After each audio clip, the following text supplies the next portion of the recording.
তুমি ফিতনা না ছড়াতা, তুমি বেহায়ার মতো বাইরে বের না হতা, তুমি তোমার চুল ফোলানো রাখতা, তুমি তোমার পোশাক ঠিক রাখতা, তোমার কথা ঠিক রাখতা, তোমার কথার মধ্যে মানে শক্তি রাখতা, মিষ্টি মিষ্টি প্রলোভন দিতা না, বাইকের পিছনে বসতা না, চটপটি ফুচকা খাইতা না, এখানে ওখানে আড্ডা মারতা না, কোন ছেলে তোমার কাছে আসতে পারতো না। তোমরাই কাজ করেছো, ছেলে আসতে পেরেছে। আপনারা তো কিছু হইলে ছেলেদেরকেই দোষ দেন। ছেলেরা তো এমনি আকর্ষিত হবেই। আমি একজন ছেলে হিসেবে বলতেছি এটা না তো বিষয়টা, একটা ছেলের ফিতরত এটা, যে তার কাছে সবচেয়ে সুন্দর মনে হবে একটা মেয়েকে। এটা একটা ছেলের ফিতরত, স্বভাব ধর্ম, এটা চুম্বকের মতো আকর্ষণ করবে।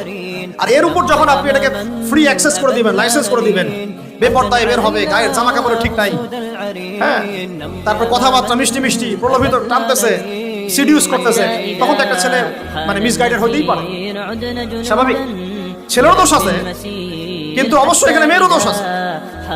আমরা তো অনেক সময় ঢাকা শহরে দেখি রাত 10টা 12টা বাজতেছে, আমরা মাহফিল করে যাচ্ছি, কোনোদিন বাসায় ফিরতে 1টা 2টা 3টাও বাজে, রাত 3টার সময় ছেলে মেয়ে বাইকে করে ঘুরতেছে ঢাকা শহরে।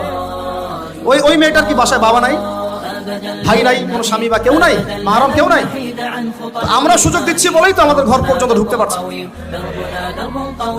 সবার আগে মেয়েদেরকে শক্ত হইতে হবে। আর মেয়ের বাবা যারা, আমি তো নিজেও মেয়ের বাবা, আমরা বাচ্চাদের সাথে সময় কাটাই আর ভাবি যা কি যে হবে ভবিষ্যতে, আল্লাহ ভালো জানে। কিভাবে মেয়েকে মানুষ করবো, কিভাবে সতীত্ব রক্ষা করবে আমাদের মেয়েরা। যা চলতেছে। ভিডিওটা যদি আপনার ভালো লাগে একটা সাবস্ক্রাইব করে ইসলাম ছড়িয়ে দিতে সাহায্য করুন।